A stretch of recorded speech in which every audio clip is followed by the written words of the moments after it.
CPIയിൽ ഉണ്ടോയെന്ന് ചോദിച്ചാൽ ഞാനൊരു ഇടതുപക്ഷ പ്രവർത്തകനാണ്. ഞാൻ കമ്മ്യൂണിസ്റ്റ് പാർട്ടിക്ക് വേണ്ടി പ്രവർത്തിക്കുന്ന ആളാണ്. ജനങ്ങളുടെ ഇടയിൽ ഇവിടെ തന്നെ തണ്ണീർമുക്കത്ത് ഞാൻ പോകാത്ത വീടുകളില്ല. പക്ഷെ ഉണ്ടായിട്ടുണ്ടത് സത്യം തന്നെയാണ്. അതൃപ്തി ഉണ്ടായിട്ടുണ്ടെന്നുള്ളത് പരമാർത്ഥം തന്നെയാണ്, സത്യമാണ്. അതിനെ ഞാൻ മറച്ചു വയ്ക്കാൻ താല്പര്യപ്പെടുന്നില്ല. പാർട്ടി ഏൽപ്പിച്ചു കൊടുത്തിരിക്കുന്ന ഉത്തരവാദിത്തപ്പെട്ടവർക്ക് തിരിച്ച് ആ മെമ്പർമാരോടും അവരോട് ഒരു ഇത്തിരി പ്രതിബദ്ധതയും സ്നേഹവും സ്വാർത്ഥമധികമല്ലാതെ നിൽക്കാൻ അവർക്ക് സാധിച്ചില്ല എങ്കിൽ ആ പ്രസ്ഥാനത്തിന് അതാണ് ഇടതുപക്ഷത്തിൻ്റെ ഞാൻ കണ്ട മഹത്വം. കാര്യം തോന്നി അപ്പോൾ എനിക്കവരെ നിരാശപ്പെടുത്തേണ്ടി വന്നു. അപ്പോൾ അതിലൊരു വിഷമമുണ്ട്. അപ്പം നമ്മളിപ്പോൾ സൈലൻ്റായിട്ട് നിൽക്കുന്നു. പക്ഷെ അത് വേണുചേട്ടനുമായിട്ട് ഞാൻ കണ്ടിട്ടുണ്ട്, ഇല്ല എന്ന് ഞാൻ പറയുന്നില്ല. അപ്പോൾ കണ്ടിട്ടുണ്ട്, ഞങ്ങൾ സംസാരിച്ചിട്ടുണ്ട്. പുള്ളിക്ക് എന്നെ ഒരു കമ്മ്യൂണിസ്റ്റ് പ്രവർത്തകൻ എന്നുള്ള ലെവലിൽ Our unique blend of authentic healing therapies offers a transformative journey. Rejuvenate your body, calm your mind, and immerse in pure wellness. ഇപ്പോൾ ഉള്ളത് ഈ തണ്ണീർമുക്കം ബണ്ട് എനിക്ക് മുന്നിലുണ്ട്. തൊട്ടടുത്ത് വേമ്പനാട് കായലാണ്. ഈ തീരത്ത് ഏറ്റവും വിശിഷ്ടനായൊരു വ്യക്തിയാണ് എന്നോടൊപ്പം ഉള്ളത്. നടൻ, സംവിധായകൻ, അമ്മയുടെ വൈസ് പ്രസിഡന്റ് ജയൻ ചേർത്തല.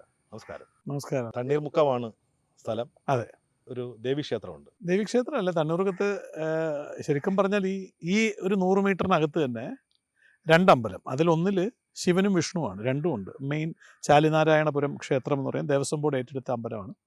അപ്പുറത്ത് NSSൻ്റെ ദേവീക്ഷേത്രം. ഓഗസ്റ്റിൽ അമ്മയുടെ മീറ്റിംഗ് പ്രഖ്യാപിച്ചു. തെരഞ്ഞെടുപ്പ് അതെ, അമ്മയുടെ തെരഞ്ഞെടുപ്പ് പ്രഖ്യാപിച്ചു. ഓഗസ്റ്റ് 15-ാം തീയതിയാണ്. മത്സരിക്കൂ ഇത്തവണ? മത്സരിക്കുന്നത് പലരും, നമ്മൾ ഇപ്പം ഒരു കാര്യത്തിനെടുത്ത് ഇറങ്ങുമ്പോൾ നമ്മുടെ അവിടെയുള്ള സീനിയേഴ്സ് ആയിട്ടുള്ള ആൾക്കാരുമായിട്ടൊന്നും ചർച്ച ചെയ്യുന്ന, കഴിഞ്ഞ വർഷം ഇലക്ഷന് ഞാൻ ആദ്യമായിട്ട് നിൽക്കുമ്പോഴും ഞാൻ ഒഫീഷ്യൽ പാനലോ അങ്ങനെയൊന്നുമല്ല, നമ്മൾ ഇൻഡിവിജ്വലായിട്ട് മത്സരം. അന്നേരവും ഞാൻ കുറേ പേരുമായിട്ട് സംസാരിച്ചതിൻ്റെ അവരിൽ നിന്ന് സ്വരുക്കൂട്ടിയ ഒരു അഭിപ്രായം കൂടെ മാനിച്ചുകൊണ്ടാണ് ഞാൻ മത്സര രംഗത്ത് വന്നത്. അതുകൊണ്ടായിരിക്കാം ഞാൻ ജയിച്ചത്. ഇത്തവണയും ഞാൻ പലരുമായിട്ടും എൻ്റെ സീനിയേഴ്സായിട്ടുള്ള, അതിൻ്റെ താരപരിവേഷം മാത്രമല്ല, പ്രായം കൊണ്ട് മുതിർന്ന നല്ല ചിന്തയുള്ള അവരുമായിട്ടും എല്ലാവരുമായിട്ടും ഒന്ന് ആലോചിച്ചൊരു തീരുമാനത്തിൻ്റെ ഭാഗത്താണ് അതിൻ്റെ നീക്കം. ഫൈനലൈസേഷൻ ആയിട്ടില്ല. ഇപ്പോൾ നാളെ നമ്മൾ എന്താ പറയുക, വോട്ടേഴ്സ് ലിസ്റ്റ് പബ്ലിഷ് ചെയ്യാൻ പോകുന്നേ ഉള്ളൂ. അത് കഴിഞ്ഞ് 16-ാം തീയതി തൊട്ടേ ഈ നോമിനേഷൻ പത്രിക കൊടുത്തു തുടങ്ങുള്ളൂ. അത് സബ്മിറ്റ് ചെയ്യേണ്ട ഡേറ്റ് 23rd ആണ്. അപ്പോൾ എന്തായാലും ഉണ്ടാകും എന്നുള്ളതാണ് ഇപ്പോഴത്തെ ഒരു ആലോചന. ആൾക്കാരുമായിട്ട് സംസാരിക്കുമ്പോൾ മനസ്സിലാകുന്നത്. വളരെ പെട്ടെന്ന് ഒരു തീരുമാനം ഉണ്ടാവുകയാണ്, ലാലേട്ടൻ മത്സരിക്കുന്നില്ല എന്നുള്ളത്. വ്യക്തിപരമായി വളരെ നഷ്ടമാണ് അമ്മയെ സംബന്ധിച്ച്. അമ്മ എന്ന് പറയുന്നത് താരസംഘടനയാണ്. അപ്പോൾ ഈ താരങ്ങളുടെ ക്ഷേമത്തിന് വേണ്ടിയും അവരുടെ വെൽഫെയർ, അവരുടെ എന്താ പറയുക, ഹെൽത്ത്, അവരുടെ സാമ്പത്തിക അവസ്ഥ, വെൽഫെയറിൽ അതെല്ലാം ഉൾപ്പെടുന്നുണ്ടെങ്കിൽ ഞാൻ എടുത്തു പറയുകയാണ്. അവരുടെ ആരോഗ്യം, അവർക്ക് മരുന്ന് കൊടുക്കുന്നു, അവർക്ക് സമ്പത്ത് കൊടുക്കുന്നു. ഇതെല്ലാം അവിടെ ജയനുണ്ടെങ്കിലും ആരുണ്ടെങ്കിലും ഈ സംഘടന നടത്തിക്കൊണ്ട് പോകണം. അപ്പോൾ അതിന് നമുക്ക് വേണ്ടത് എന്താ? നമുക്ക് വയ്ക്കാവുന്ന ഒരു വലിയ മോണ്യുമെൻറ്റ്, ഒരു അംബാസിഡർ, അതായിരിക്കണം അവിടുത്തെ പ്രസിഡൻ്റായിട്ട്. അതിന് യാതൊരു സംശയവുമില്ല. അതിന് എന്താ, സാധാരണക്കാർ പോരാ. ഞാൻ വിശ്വസിക്കുന്നത് എങ്ങനെയാണ്, ഒരു താരപരിവേഷമുള്ള, എല്ലാവരും സ്നേഹിക്കാൻ കഴിയുന്ന ലാലേട്ടനെ പോലത്തെ ഒരാൾ തന്നെ അതിൻ്റെ മുകളിൽ വരണം. ഇപ്പോഴും ഞാൻ പ്രതീക്ഷിക്കുന്ന, ഇത്തവണ ലാലേട്ടൻ പിൻവാങ്ങിയത്, ലാലേട്ടൻ നമ്മളോട് വളരെ ക്ലീനായിട്ട് പറഞ്ഞു, മോനെ എനിക്ക് ഒരുപാട് ടെൻഷൻസ് ഉണ്ട്, എനിക്ക് വ്യക്തിപരമായിട്ടും എനിക്ക് സന്തോഷത്തോടെ ഇത് കൈകാര്യം ചെയ്യാം. പുള്ളിയെ നമ്മൾ ബഹുമാനിക്കുന്ന അവിടെയാണല്ലോ. പുള്ളി എന്ത് ചെയ്യുമ്പോഴും പൂർണ്ണ മനസ്സോടെ ചെയ്യാൻ ആഗ്രഹിക്കുന്ന ആളാണ്. കാരണം നിങ്ങൾക്ക് തന്നെ അറിയാം, അവിടെ ഈ അവാർഡ് പരിപാടി അന്ന് വൈകിട്ട് നടക്കുമ്പോൾ ഞാനൊക്കെ പല ഓണം ആകുമ്പോൾ പല ക്ലബ്ബുകളുടെയും സമ്മാനദാനത്തിന് പോകും. ഒരു 10-30 എണ്ണം ആയിക്കഴിയുമ്പോൾ ഞാൻ പറയും, എടാ നീ ചെയ്യടാന്ന്. ഇത് ലാലേട്ടൻ 140 പേർക്കുള്ള സമ്മാനം കൊടുക്കുക ഇനിയുണ്ടോ മോനെ? എനിക്കറിഞ്ഞുകൂടാ കേട്ടോ. എന്തൊരു അത്ര വലിയ മനസ്സും സ്നേഹമുള്ള ആളാണ്. അത് ആ സംഘടനയോടുള്ള താല്പര്യം, ആ 506 മെമ്പേഴ്സിനോടുള്ള താല്പര്യം, പിന്നെ ഇത് ചെയ്യുമ്പം അദ്ദേഹത്തിന് തൃപ്തി കിട്ടുന്നുണ്ട്. അതുകൊണ്ട് അപ്പോൾ അതുപോലെ ഒരാളെ നമുക്ക് കണ്ടെത്താൻ സാധിക്കും. അതിന് ലാലേട്ടനും സുരേഷ് ഏട്ടനും മമ്മൂക്കയൊക്കെ ഇനിഷ്യേറ്റീവ് എടുക്കുമെന്ന് തന്നെയാണ് ഇപ്പോഴും എൻ്റെ വിശ്വാസം. തീർച്ചയായിട്ടും അവരാണ് ഇതിനെ നയിക്കേണ്ടത്. ഉറപ്പായിട്ടും അവർ തന്നെ ആയിരിക്കും മുകളിൽ. ഞാൻ പറഞ്ഞല്ലോ, ഇത്തവണ ലാലേട്ടൻ ഇലക്ഷന് പങ്കെടുക്കുന്നില്ലെങ്കിലും എൻ്റെ വിശ്വാസം, വ്യക്തിപരമായി ജയൻ എന്ന് പറയുന്ന ആളുടെ പലരുമായിട്ടും സംസാരിച്ചതിൽ നിന്ന് ഞാൻ മനസ്സിലാക്കുന്നത്, അവർ ഈ 3 പേരും, ഞാൻ ആ 3 പേരും ചേർത്താൽ പറഞ്ഞു, അവർ 3 പേരും ഒരു ഡിസിഷൻ മേക്കിംഗ് പോസ്റ്റിലോട്ട് അവർ വരും എന്നാണ് എനിക്ക് പ്രതീക്ഷ. എൻ്റെ ചർച്ചകളിൽ എനിക്ക് മനസ്സിലായിട്ടുള്ള അതാണ്. അതൊരു വലിയ നല്ല തീരുമാനമാണ്. ഉറപ്പായിട്ടും മുൻകാലങ്ങളെ അപേക്ഷിച്ച് ഞാൻ മനസ്സിലാക്കുന്ന ഇത്തവണത്തെ ഇലക്ഷൻ കഴിയുമ്പോഴേക്ക് ഒരു ഡിസിഷൻ മേക്കിംഗ് പോസ്റ്റിലോട്ട് ഇവർ 3 പേരും ഉണ്ടാവും. ഇവരുടെ ഇൻവോൾവ്മെൻറ്റ് മുൻകാലങ്ങളെ അപേക്ഷിച്ച് വളരെ കൂടുതലായിട്ട് ഇനി ഫ്യൂച്ചറിലുണ്ടാവും. അത് ഓരോ മെമ്പറിനും, എന്നെപ്പോലെ ഉള്ള ഓരോ മെമ്പറിനും, ഇപ്പോൾ നമ്മൾ വൈസ് പ്രസിഡൻറ്റോ മറ്റ് സ്ഥാനം അതൊക്കെ പോട്ടെ, അമ്മയുടെ മെമ്പറാകുന്നതിൽ അഭിമാനം കൊള്ളുന്ന ഒരാളാണ് ഞാൻ. അപ്പം ആ ഓരോ മെമ്പറിനും അത് ഗുണമേ ചെയ്യൂ. അത് അവർ ഉറപ്പായിട്ടും ചെയ്യും എന്നാണ് ഞാൻ ഇപ്പം മനസ്സിലാക്കുന്നത്. ഏതായാലും പ്രസിഡന്റ് സ്ഥാനത്തേക്ക് മത്സരിക്കാനില്ല. ഒരിക്കലുമില്ല. എനിക്ക് പ്രസിഡന്റ് സ്ഥാനത്തെക്കുറിച്ച് എനിക്ക് വലിയൊരു ആരാധനയുള്ള ഒരാളാണ്. അപ്പം ഞാൻ ആ സ്ഥാനത്ത് പോയി മത്സരിക്കാൻ ഇന്ന് യോഗ്യനല്ല എന്ന് ഞാൻ നാളത്തെ കാര്യം നാളെ അല്ലേ, ഇന്നിപ്പോൾ ഈ സെക്കൻഡ് വരെ സുരേഷിനോട് സംസാരിക്കുന്ന ഈ സെക്കൻഡ് വരെ അല്ലെങ്കിൽ ഈ ഇലക്ഷൻ വരെ ഞാൻ അതിന് നമ്മൾ പണിയെടുക്കാൻ ആളാണ്. ഞാൻ പണിയെടുക്കാൻ അമ്മയ്ക്ക് വേണ്ടിയിട്ട് വൈസ് പ്രസിഡൻ്റ് എന്നുള്ള സ്ഥാനത്ത് നിന്ന് എന്നെക്കൊണ്ട് കഴിയാവുന്നത്ര ഞാൻ ഗുണകരമാകാൻ വേണ്ടി എനിക്ക് പേഴ്സണലായിട്ട് ഇപ്പം നിങ്ങൾക്കറിയാം ഈ നമ്മുടെ കുടുംബസംഗമം നടന്നപ്പോഴും ജനറൽ ബോഡി നടന്നപ്പോഴൊക്കെ ഒരുപാട് ഗിഫ്റ്റ് ബോക്സുകളൊക്കെ കൊണ്ടുവന്നൊക്കെ ടി വിയിൽ സഹിതം കാണിച്ചു. അപ്പോൾ വീട്ടിൽ വന്നപ്പോൾ എന്നോട് ജയശ്രീ ചോദിച്ചു, ഇവിടെ ഒരു ഗിഫ്റ്റും കണ്ടില്ലല്ലോ. ഞാൻ പറഞ്ഞിട്ട് ഈ സത്യമാണ്, ഞാൻ ഊണ് കഴിച്ചില്ല. കാര്യം അറിയോ, അത് എൻജോയ് ചെയ്യുന്നുണ്ട്. ഞാൻ ആ ഉത്തരവാദിത്വം ജോലി ചെയ്യുമ്പം ഞാനത് എൻജോയ് ചെയ്താണ് ചെയ്യുന്നത്. അപ്പോൾ പിന്നെ അതിനകത്ത് ഗിഫ്റ്റൊന്നും, അതിലും വലിയ ഗിഫ്റ്റുമാണ് നമ്മുടെ ഈ മെമ്പേഴ്സ് എന്നെ കയറി ഹഗ് ചെയ്യുന്നതും എന്നോട് ചിരിക്കുന്നതും. കാലടി ഓമന ചേച്ചി ആയാലും സേതുലക്ഷ്മി ചേച്ചി ആയാലും TR ഓമന ചേച്ചി, അവരൊക്കെ വന്നിട്ട് മോനെ ചെയ്യാമെന്ന് വിളിക്കുമ്പോൾ സത്യം പറഞ്ഞാൽ അതൊരു ഭയങ്കര ഒരു വൈബാണ്. എനിക്കത് ഭയങ്കര, കാരണം ഞാനൊക്കെ സിനിമയിൽ ജൂനിയർ ആർട്ടിസ്റ്റായിട്ട് വന്നതല്ലേ സുരേഷേ. നമ്മൾ ഇതിനകത്ത് വലിയ താരമാകാൻ പറ്റിയില്ലെങ്കിലും താരങ്ങളെ സഹായിക്കാൻ ഒരു വെളിച്ചം പോലെ സൈഡിൽ നിൽക്കാൻ സാധിക്കുന്ന വലിയ ഒരു ഭാഗ്യമായിട്ട് കാണുന്നത്. വൈറ്റമിൻ ഡിയുടെയും ഈസ്ട്രോജന്റെയും കുറവാണ് മിക്ക ലേഡീസിന്റെയും ഹെയർ പ്രോബ്ലംസിന് പ്രധാന കാരണം. സ്ത്രീകളുടെ മുടി വളർച്ചയ്ക്കും ശക്തിക്കും അത്യാവശ്യമായ വൈറ്റമിൻ ഡിയാലും ഹെർബൽ ഈസ്ട്രോജനാലും സമ്പുഷ്ടമായ ആദ്യത്തെ hair elixir Amritveni hair elixir for women.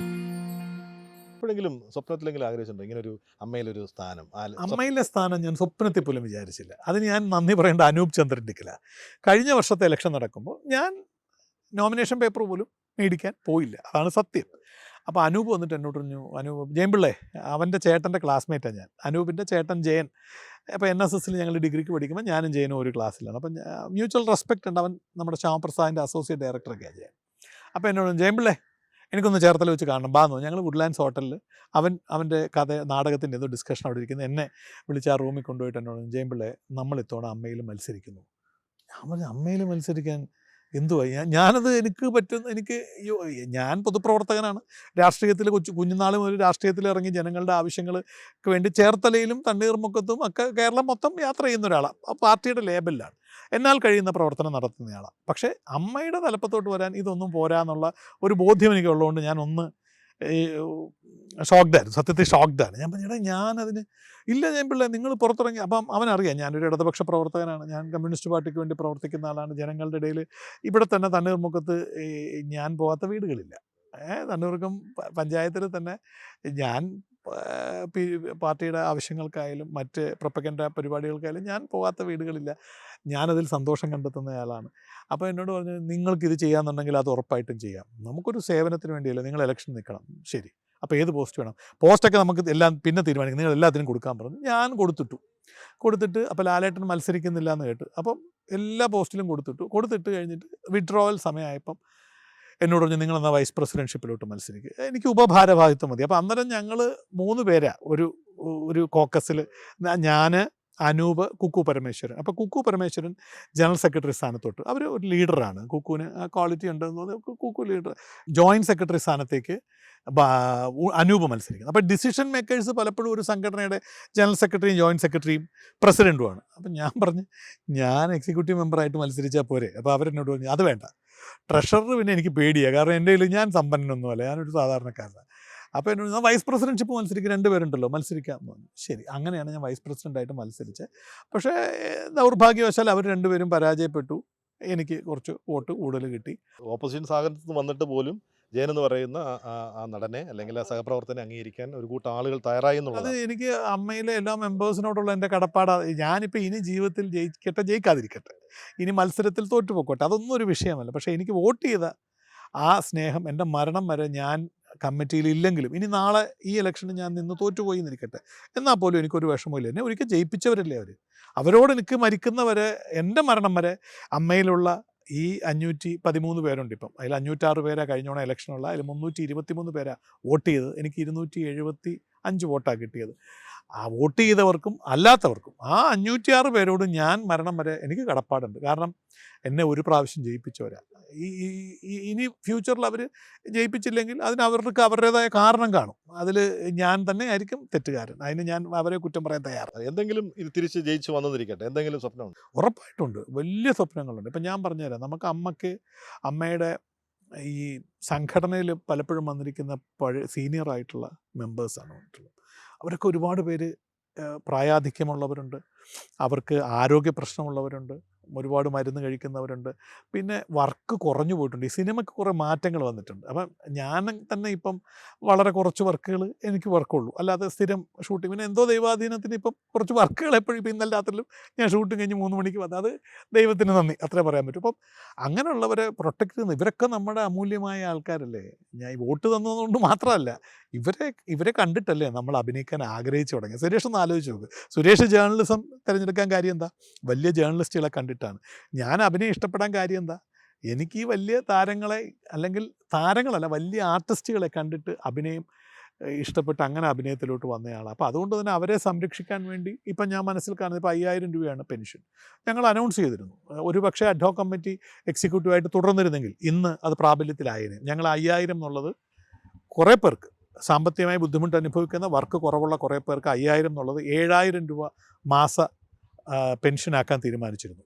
2, ഇപ്പം ഞങ്ങൾ മരുന്ന് കഴിഞ്ഞ ഇലക്ഷൻ കഴിഞ്ഞപ്പോൾ ഞങ്ങൾ മുമ്പോട്ട് വെച്ചൊരു വാക്കാണ്, അമ്മയിലെ ആൾക്കാരുടെ മരുന്ന് വീട്ടിലെത്തിച്ചു കൊടുക്കും.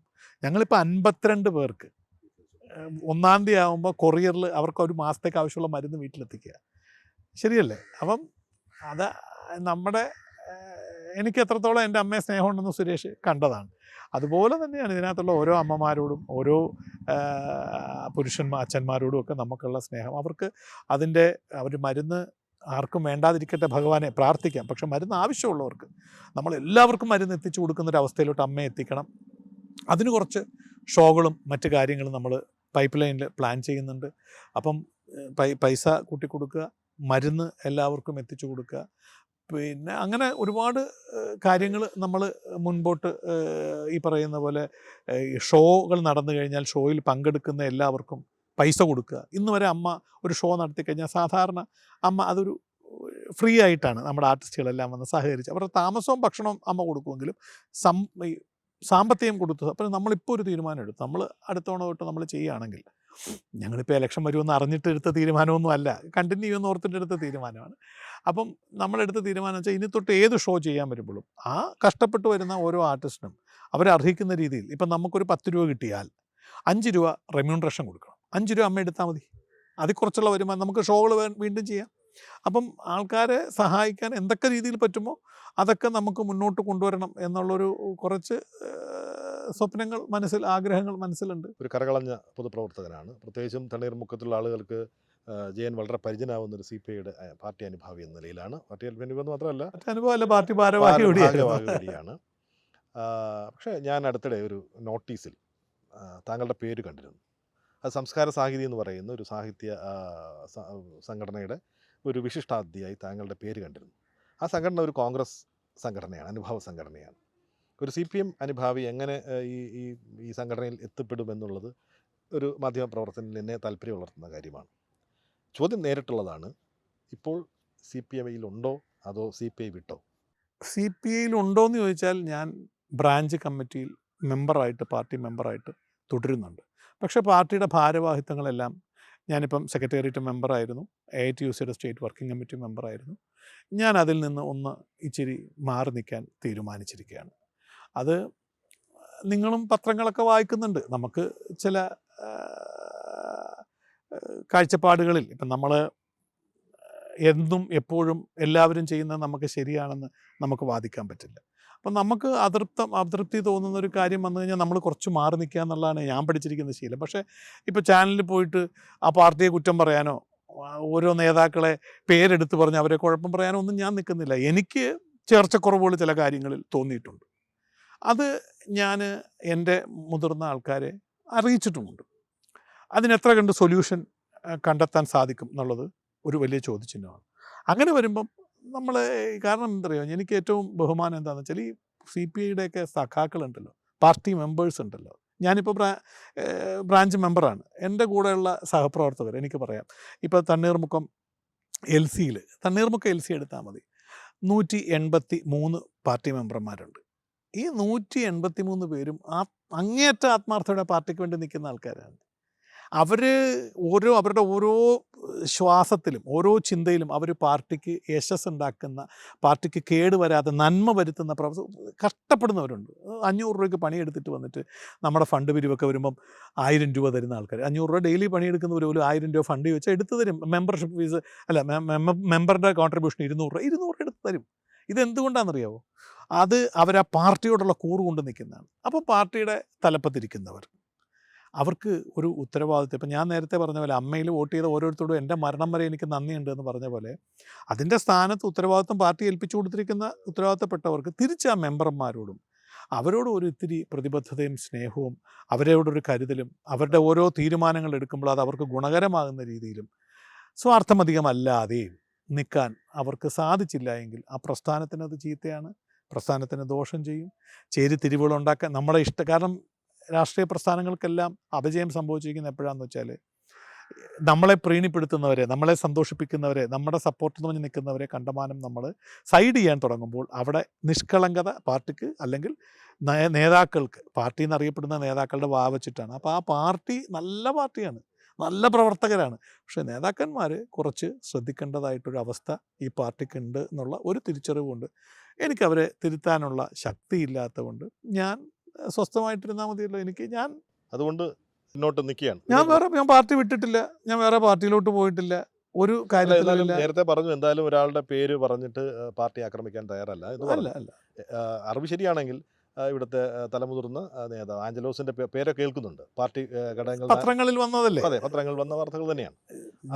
ഞാൻ അതിനെക്കുറിച്ചിട്ട് പറയുന്ന മോശമല്ലേ? ഞാൻ അങ്ങനെ പേരെടുത്ത് ആരുടെയും കാര്യങ്ങൾ പറയുന്നില്ല. പക്ഷേ ഈ പറയുന്ന പോലെ പാർട്ടിയിൽ എല്ലാവരെയും ഒരുപോലെ ചേർത്ത് പിടിക്കാൻ എല്ലാവർക്കും അങ്ങനെയുള്ള ആരാണല്ലോ നേതാവായിട്ട് മാറുന്നത്. ഇപ്പം ഞാനൊരു നേതാവായിട്ട് നിൽക്കുമ്പം ഞാൻ എൻ്റെ വ്യക്തിപരമായ ഇഷ്ടങ്ങൾ നോക്കാതെ എല്ലാവരെയും ചേർത്ത് നിർത്താൻ ഞാൻ തയ്യാറായിട്ട് വരണം. അപ്പോൾ അത് പാർട്ടിയുടെ ഭാഗത്തുനിന്ന് അതിലെന്തൊക്കെയോ ഇച്ചിരി മാറ്റങ്ങൾ, സമവാക്യങ്ങൾ തെറ്റിയ പോലെ എനിക്ക് തോന്നിയപ്പോൾ ഞാനത് പബ്ലിസിറ്റി, ഇപ്പോൾ സുരേഷ് ചോദിച്ചുകൊണ്ട് ഞാൻ ഉത്തരം പറഞ്ഞതാണ്.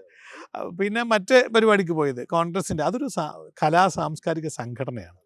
അപ്പോൾ അതിൽ നമ്മുടെ കബീർക്കയാണ്, പ്രൊഡക്ഷൻ കൺട്രോളർ കബീർക്കയാണ് ജില്ലാ പ്രസിഡൻറ്റ്. അപ്പോൾ കബീർക്ക് എന്നോട് ചോദിച്ചു, ഇതൊരു സാംസ്കാരിക പരിപാടിയാണ്, നമ്മുടെ ആലപ്പുഴയിൽ നിന്ന് ഒരുപാട് കലാകാരന്മാരുണ്ട്, പക്ഷേ എനിക്കിഷ്ടമാണ്, നിങ്ങൾക്കൊന്ന് വന്ന് ഉദ്ഘാടനം ചെയ്തു തരാമോ? ഇത് കോൺഗ്രസ് ആയിട്ട് ബന്ധമുള്ള ഒരു സംഘടനയാണ്, പക്ഷേ നമ്മൾ പലപ്പോഴും പരിപാടികൾക്ക് വിളിക്കുന്ന പുറത്തുനിന്നുള്ള കലാകാരന്മാരെ നിങ്ങൾക്ക് വരാമോ എന്ന് ചോദിച്ചു. ഞാൻ പറഞ്ഞു ഞാൻ വരാം, എനിക്കെന്താ പ്രശ്നമുള്ളത്? അങ്ങനെ ഞാൻ പോയി ആ പരിപാടിയിൽ പങ്കെടുക്കാൻ സമ്മതിച്ചു. പക്ഷേ ദൗർഭാഗ്യവശാൽ അന്ന് എനിക്ക് അറിയാം, സുരേഷിനറിയാം, കുമരകത്ത് ഷൂട്ടിംഗ് ആയിരുന്നു. അപ്പോൾ ആ ഷൂട്ടിംഗ് തീർന്നപ്പം 7 മണിയായിപ്പോൾ എനിക്കവരെ നിരാശപ്പെടുത്തേണ്ടി വന്നു. അപ്പോൾ അതിലൊരു വിഷമമുണ്ട്. അപ്പം നമ്മളിപ്പോൾ സൈലൻ്റായിട്ട് നിൽക്കുന്നു, പക്ഷെ അത് മനസ്സിന് കുറച്ച് സ്വസ്ഥത കിട്ടുന്നുണ്ട്. ചില കേട്ടറിവാണ്, റൂമേഴ്സാണ്, കരക്കമ്പികളാണ്. KC വേണുഗോപാലുമായിട്ടൊക്കെ ചില അനൗപചാരിക ചർച്ചകളൊക്കെ നടന്നു എന്നൊക്കെ പറയുന്നുണ്ട്, സംസാരങ്ങൾ. KC വേണുചേട്ടനുമായിട്ട് എനിക്കുള്ളൊരു ബന്ധം എന്ന് പറഞ്ഞാൽ, വേണുചേട്ടൻ എനിക്ക് നേരത്തെ തൊട്ടേ അറിയാം. പിന്നെ വേണുചേട്ടൻ്റെ വളരെ ഒരു പെറ്റായിട്ടുള്ള ആളാണ് എൻ്റെ ഫ്രണ്ട് കൂടിയായ നിങ്ങളുടെ ഒരു മാധ്യമ സുഹൃത്താണ്, പുള്ളി ടൈംസ് ഓഫ് ഇന്ത്യയുടെ ജേർണലിസ്റ്റ് സായി കിരണാണ്. അപ്പോൾ സായിയും ആയിട്ട് വേണുചേട്ടൻ കാണുന്ന സമയത്ത് ഞാനും സായിയുടെ വീട്ടിലൊക്കെ പോയി ഞാൻ താമസിച്ചിട്ടൊക്കെ ഉള്ളതാണ്. അങ്ങനെ വേണുചേട്ടനുമായിട്ട് ഞാൻ കണ്ടിട്ടുണ്ട്, ഇല്ലയെന്ന് ഞാൻ പറയുന്നില്ല, കണ്ടിട്ടുണ്ട്, ഞങ്ങൾ സംസാരിച്ചിട്ടുണ്ട്. പുള്ളിക്ക് എന്നെ ഒരു കമ്മ്യൂണിസ്റ്റ് പ്രവർത്തകൻ എന്നുള്ള ലെവലിൽ എന്നോട് ഭയങ്കര അപ്രീഷിയേറ്റ് ചെയ്ത്, എൻ്റെ പ്രസംഗങ്ങൾ നമ്മൾ കേൾക്കാറുണ്ട്, എനിക്ക് ഒരുപാട് ഇഷ്ടമാണ് കേട്ടോ എന്നൊക്കെ പുള്ളി എന്നോട് സംസാരിക്കുകയും ഞങ്ങൾ സംസാരിക്കുകയും ഒക്കെ കുറച്ച് നേരം ഞങ്ങൾ ഒരു സ്ഥലത്ത് വെച്ചിട്ട് ഞങ്ങൾ സംസാരിക്കേണ്ടത് സത്യം തന്നെയാണ്. അപ്പോൾ അതിനർത്ഥം പാർട്ടി വിടുന്നു എന്നൊരു സൂചനയാണോ അത്? അങ്ങനെ സൂചന എടുക്കാൻ പറ്റില്ല, നമ്മൾ അനങ്ങാതെ നിൽക്കുകയല്ലേ, വരട്ടെ, സാഹചര്യം. ഒരു കാര്യം മാത്രമേ ഉള്ളൂ, നമുക്ക് ചേരാൻ പറ്റിയില്ലെങ്കിൽ നമ്മൾ അതിനകത്ത് നിൽക്കാതിരിക്കുക. കാരണം പ്രവർത്തിക്കുന്നെങ്കിൽ ആത്മാർത്ഥയോടെ പ്രവർത്തിക്കുക, ഇല്ലെങ്കിൽ ഞാൻ പോയാൽ എന്താ ഞാൻ പറഞ്ഞ ലോകത്തിലെ ഏറ്റവും മനോഹരമായ പ്രസ്ഥാനം ഏതാ? കമ്മ്യൂണിസ്റ്റ് പ്രസ്ഥാനം. അത് യാതൊരു സംശയവും വേണ്ട. കാരണം ജനാധിപത്യം കൃത്യമായിട്ട് നടപ്പാക്കി കൊണ്ടുപോകുന്ന ഒരു നല്ല പാർട്ടിയാണ്, നല്ല പ്രവർത്തകരുള്ള പാർട്ടിയാണ്. നയിക്കുന്നവരും കൂടി അതൊന്നും മനസ്സിലാക്കിയാൽ സ്വന്തം വീട്ടിൽ നിന്ന് കിട്ടുന്നതിൽ കൂടുതൽ സ്നേഹം സഖാക്കളുടെ കയ്യിൽ നിന്ന് കിട്ടും. പക്ഷേ എന്തെങ്കിലും പാർട്ടി വിടാൻ സാധ്യതയുണ്ടല്ലേ അപ്പോൾ എന്തായാലും? അതൃപ്തികൾ ഉണ്ടാവുന്നത് ഉണ്ടായിട്ടുണ്ട്, അത് സത്യം തന്നെയാണ്. അതൃപ്തി ഉണ്ടായിട്ടുണ്ടെന്നുള്ളത് പരമാർത്ഥം തന്നെയാണ്, സത്യമാണ്. അതിനെ ഞാൻ മറച്ചു വെക്കാൻ താല്പര്യപ്പെടുന്നില്ല. ബാക്കി കാര്യങ്ങളൊന്നും ഞാൻ സത്യത്തിൽ ഞാൻ എന്തറിയോ, ഞാൻ നേരത്തെ സുരേഷിനൊക്കെ പറഞ്ഞ പോലെ എനിക്ക് മനസ്സുകൊണ്ടൊരു വല്ലായ്മ വന്നു കഴിഞ്ഞാൽ ഞാൻ മിണ്ടാതിരിക്കുക എന്നുള്ളതാണ് എന്നെ അത് വീട്ടിൽ നിന്ന് പഠിപ്പിച്ചിട്ടുള്ള രീതി. നമ്മൾ ആരെയും കുറ്റം പറയാൻ തയ്യാറല്ല. എനിക്ക് അത് മാത്രമല്ല, എനിക്ക് ആ CPIയിലെ ഓരോ സഖാക്കളോടും എനിക്ക് ഭയങ്കര സ്നേഹവും ബഹുമാനവുമാണ്. കാരണം അവരൊക്കെ അവരുടെ കഷ്ടപ്പെട്ട് പണിയെടുത്ത് ഈ പാർട്ടിക്ക് വേണ്ടി പണിയെടുക്കുന്ന ആൾക്കാരല്ല, എല്ലാം തലമൂത്ത കമ്മ്യൂണിസ്റ്റുകാരാണ്. അപ്പോൾ അവരുടെയൊക്കെ മുമ്പിൽ ഞാനൊന്നും ഒന്നുമല്ലെന്ന്. അപ്പം അവരുടെയൊക്കെ കൂടെ നിൽക്കാൻ പറ്റിയത് തന്നെ ഒരു വലിയ ഭാഗ്യമായിട്ട് നിൽക്കുന്നു. നമുക്ക് ചില കാര്യങ്ങളിൽ നീങ്ങുമ്പോൾ നമുക്കിപ്പോൾ ചെയ്യാൻ പറ്റും. നമ്മൾ റോഡിൽ കൂടെ പോയിക്കൊണ്ടിരിക്കുകയാണ്, ആ റോഡിൽ മുൻപിൽ കുണ്ടും കുഴികളും കണ്ടു കഴിഞ്ഞാൽ നമുക്ക് അത് അപകടം ചെയ്യുന്ന കണ്ടു കഴിഞ്ഞാൽ നമുക്ക് ആ വഴി പോവാതിരിക്കാം. ഞാനതാണ് ഇപ്പോൾ ചെയ്യുന്നത്. മുമ്പിലോട്ട് കുറച്ച് കുണ്ടും കുഴികളൊക്കെ കാണുന്നു, അത് ഇപ്പോഴേ കുണ്ടും കുഴികളിലും വീണ് തുടങ്ങുന്നു, ഇതെനിക്ക് ദോഷം ചെയ്യും. ഞാൻ മിണ്ടാതെ മാറി നിൽക്കാം. ഞാൻ ആരെയും കുറ്റം പറയാനില്ല. റോഡ് പണിത എഞ്ചിനീയറേയും കുറ്റം പറയുന്നില്ല, കോൺട്രാക്ടറേയും കുറ്റം പറയുന്നില്ല, അതിന് ടെൻഡർ കൊടുത്ത സർക്കാരിനെയും കുറ്റം പറയാനില്ല. ഞാൻ മാറി നിൽക്കുന്നു. ഞാൻ ആരെയും അല്ലെങ്കിൽ അത് കുറ്റം പറയുന്ന ഒരു ശരിയായ നടപടിക്രമമാണ്. ഏതെങ്കിലും നല്ല റോഡിൽ കൂടെ പോകണമെന്ന് ആരും ആഗ്രഹം തോന്നിയാൽ എന്തായാലും BJPയിലേക്ക് ഉണ്ടാവില്ല. അല്ല, ഞാൻ അങ്ങനൊന്നും ചിന്തിച്ചിട്ടില്ല. സീരിയസ് ആയിട്ട് ഞാൻ സ്വസ്ഥമായിരിക്കുക എന്നുള്ളത് മാത്രമേ ചിന്തിച്ചിട്ടുള്ളൂ. നല്ല തീരുമാനങ്ങൾ എന്തായാലും ഉണ്ടാകുമെന്ന് തന്നെ പ്രതീക്ഷ. ഇപ്പം മനസ്സിൽ കുറച്ച് സിനിമ ചെയ്യുക, സത്യമായിട്ടുള്ള എൻ്റെ മരണം വരെ ഞാൻ ദൈവത്തോട് പ്രാർത്ഥിക്കുന്ന ഒരാളാണ്. എനിക്ക് മരണം വരെ എനിക്ക് സിനിമ ചെയ്യാൻ പറ്റണം, എനിക്ക് നല്ല സിനിമകൾ കിട്ടണേ ഭഗവാനെ.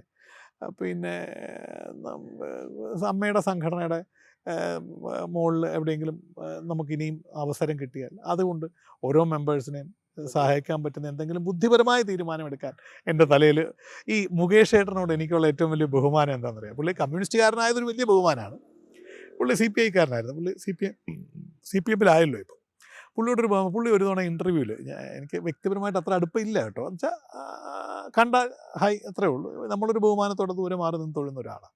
പുള്ളി ഒരു ഇൻ്റർവ്യൂവിലോ മറ്റോ പറഞ്ഞതായിട്ട് ഞാൻ എപ്പോഴോ കേട്ടിട്ടുണ്ട്. ഈ ആക്ഷനും കട്ടിനും ഇടയ്ക്ക് നടക്കുന്ന ഒരു മാജിക്കാണ് അഭിനയം.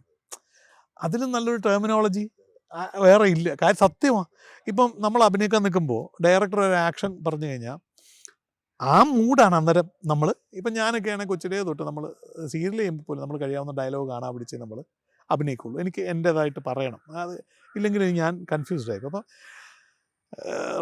ക്യാമറ റോളിങ് ആക്ഷൻ എന്ന് പറഞ്ഞു കഴിയുമ്പം നമ്മളത് ചെയ്ത് കഴിഞ്ഞാൽ കട്ട് എന്ന് പറയുമ്പം ഞാൻ അറിയാതെ എൻ്റെ ഇപ്പോഴും ഇന്നലെ രാത്രിയിലും ഈ വെളുപ്പിന് 3 മണിക്ക് ഞാൻ നേരെ ഡയറക്ടറുടെ മുഖത്ത് നോക്കും.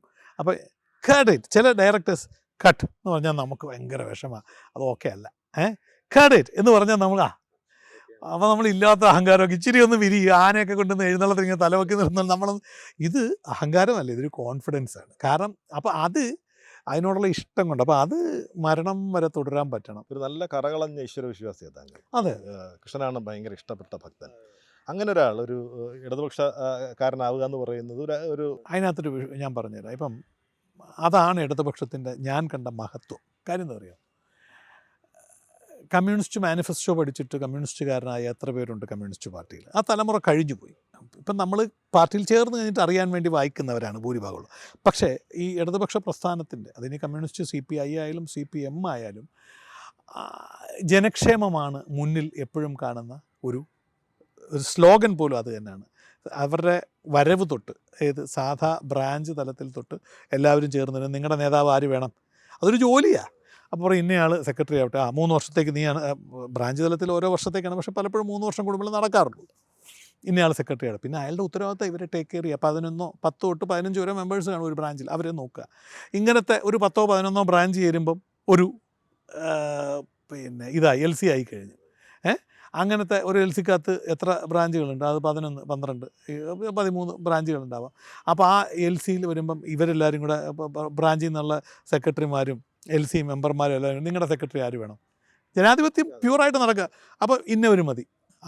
കാരണം ഇത് അവിടെ ഇരിക്കുന്ന എല്ലാവരുടെ അഭിപ്രായം ചോദിച്ചിട്ടാണ്. ചിലപ്പോൾ എതിരുണ്ടാവാം, സ്ഥാനാർത്ഥി ഉണ്ടാവും, അവൻ LC സെക്രട്ടറി.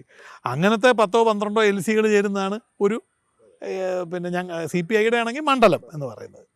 അങ്ങനത്തെ ഒരു 8 തൊട്ട് 10 വരെ മണ്ഡലങ്ങൾ ചേരുന്നതാണ് ഒരു ജില്ലാ കമ്മിറ്റി. അപ്പം ഇവിടം തൊട്ട് താഴെ തൊട്ട് മോള് വരെ ആരാണ് നമ്മളെ ഭരിക്കേണ്ടതെന്നല്ല, കമ്മ്യൂണിസ്റ്റ് പാർട്ടിയിൽ ഭരണമല്ലല്ലോ, നമ്മുടെ കാര്യങ്ങൾ ചെയ്തു തരേണ്ട ആൾ മെമ്പേഴ്സിനും പൊതുസമൂഹത്തിനും ചെയ്യാൻ വേണ്ടി ബാധ്യസ്ഥനാണ് അവൻ.